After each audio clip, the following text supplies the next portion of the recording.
Greetings everyone, this is ToastMaster Lou-AP, the videographer, author, mentor, and aspiring public speaker. Before I introduce this next speech entitled Scared to Dream, I just wanted to say, yes, my life was an up and down, near-death roller coaster ride for a good portion of it, until I realized that the footsteps that I was following was not some of the best footsteps that I could have been following in. So I had to learn to change my life, change my friends, and even change my environment. Change is the only thing that's constant in life. So don't be scared of change. Embrace it. For change is the friction that helps you to grow. The more you change your life in a more positive way, the more you'll see great things coming into your life. So the main thing I want to leave you with is live your life, love your life, and love others around you. Let's try to motivate and encourage and uplift each other throughout our journey on this life. When you look at the trees, do you see the leaves on the trees fighting with each other or telling each other, no, back up, give me that, give me that, give me that? No. They share the air, they share water equally. They distribute it amongst each other equally. That to me is a great example on how we could and should live our lives in perfect harmony with each other while living on this planet. Love your brothers and sisters. Speech. The title of his speech tonight is Scared to Dream. Scared to Dream. Let me welcome, and please help me welcome with a round of applause, Lou-AP. Thank you, Kenny, for a warm introductory. Once again, please give it up for our president. Greetings, fellow Toastmasters and potential Toastmasters. It gives me great honor and pleasure to come here week after week to listen, learn, and even speak amongst people who I've grown to look at as family.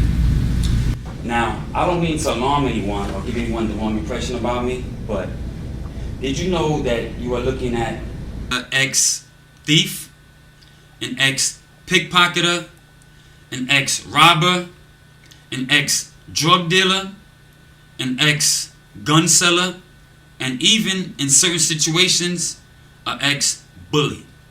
Now, thank goodness for me that these were just things that I did in my past to pass time, and I never did any of them full-time or even as a career. So when I look back and reflect on some of these things that I've done, I ask myself the same thing that probably some of you are wondering right now, which is, what would make someone, or in this case myself, do such things? Well, that's what I'm here to discuss with you today.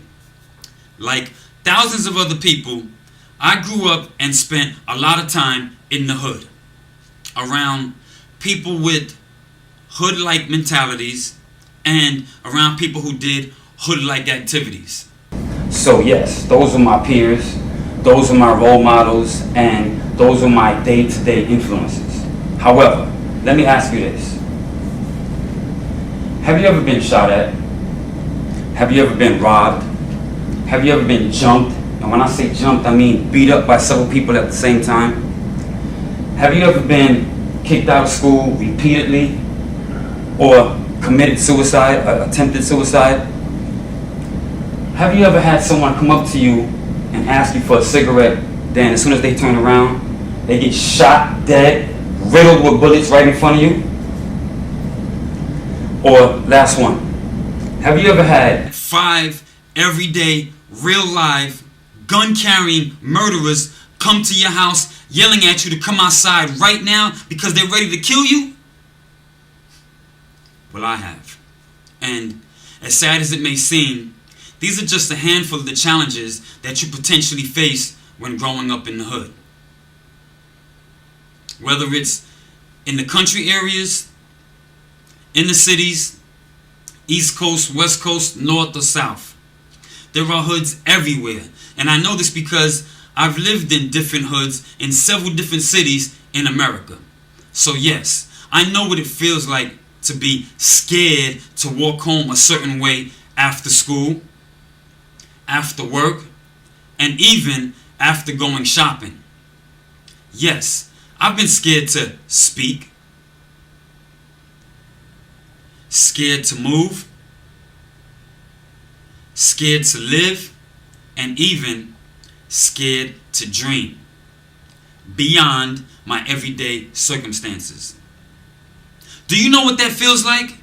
It just seems like some of the places that I lived in were some of the worst places to live at when I lived there.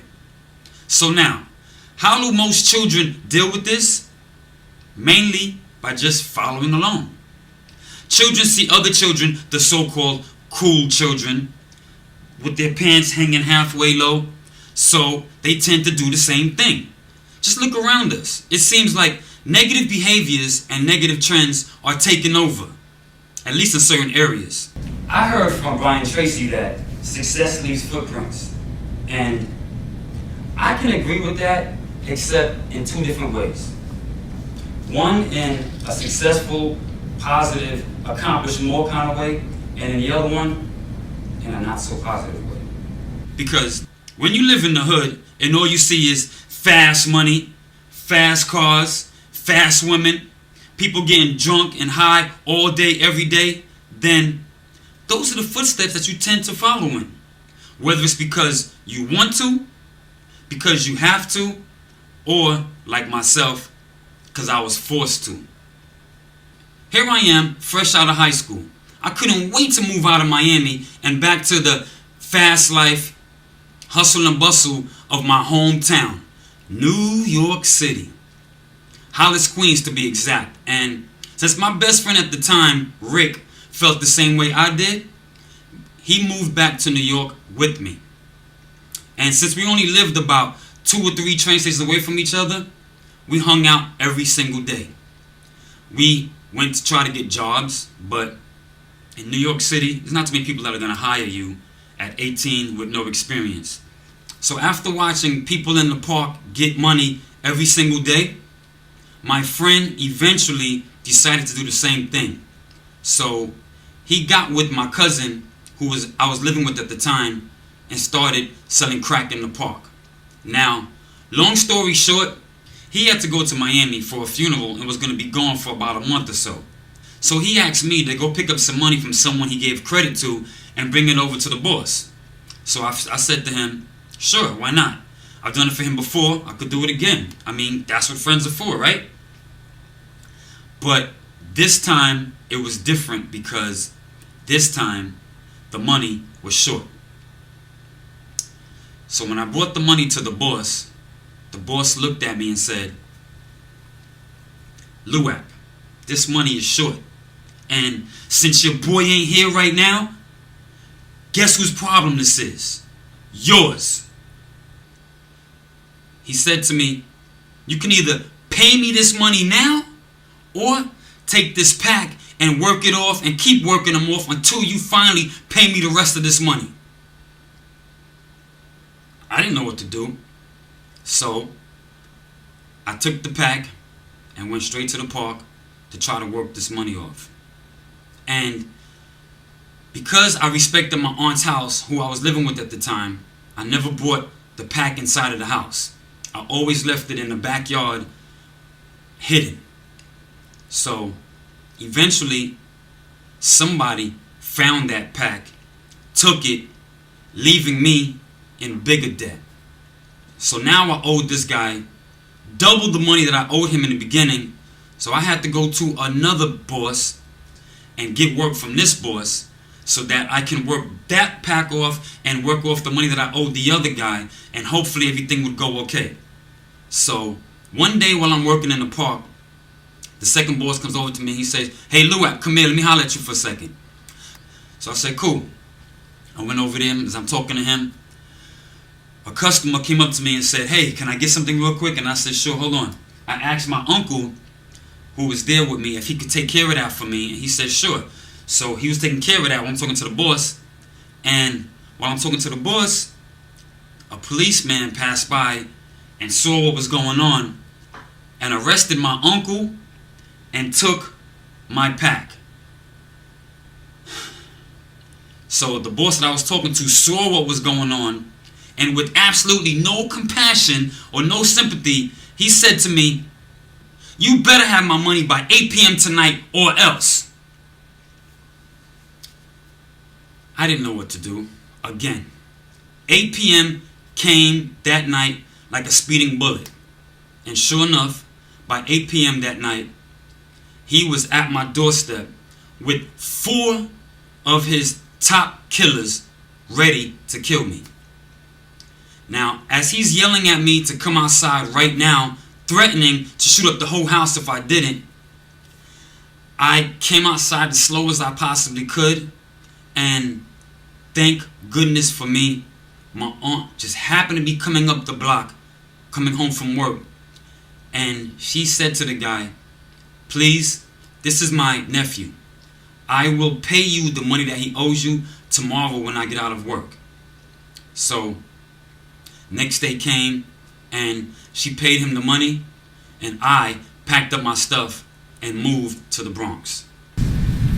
No sooner did I move to the Bronx, I find myself now selling guns with those guys.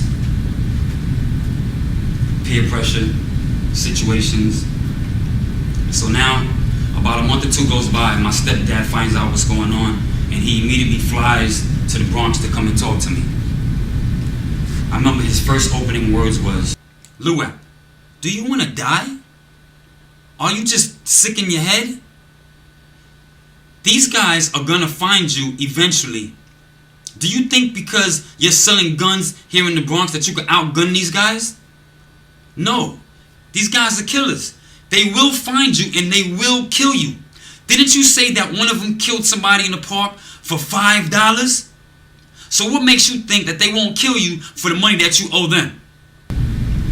I'm listening to him, but I'm not really listening to him. And then I remember he said to me, "Don't you want to live? Don't you want to someday see your dreams come to life?"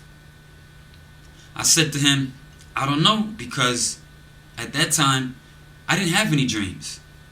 So he then said to me, "Lou-AP, you need to take this plane ticket that I got for you and come back to Miami because your mother and family is very concerned for your well-being." I didn't know what to do. He said to me, "If you don't want to die on these streets, then you have absolutely got to change your life. And to change your life successfully, you have to change your friends, change your environment." What he was saying to me started to make a little bit of sense. So I eventually moved back to Miami, and I can truly to this day say that my step-pops saved and changed my life. And that's what I wish to give back to others. An opportunity to change your life. Because I understand that there's not that many positive role models out there. There's not a lot of positive footsteps to follow in. So I would like to be that person. If not for you, maybe somebody you know, somebody maybe going through some kind of ups and downs. Somebody who's possibly scared to dream. I wrote a speech entitled, "I Have a Dream," in memory of Dr. Martin Luther King, but dedicated to the youth. So if that speech can help anyone in any kind of way, I ask that you go and check it out. It's also under my YouTube page, Lou-AP, I Have a Dream. In the meantime, never be scared to dream. Peace and blessings. Thank you, Toastmasters. I love my Toastmasters class. However, it's unpredictable because sometimes it's full of people, sometimes this is about 1 or 2 people. When I gave this speech just now, there was only 2 people there. So I went from looking at one person to the other person.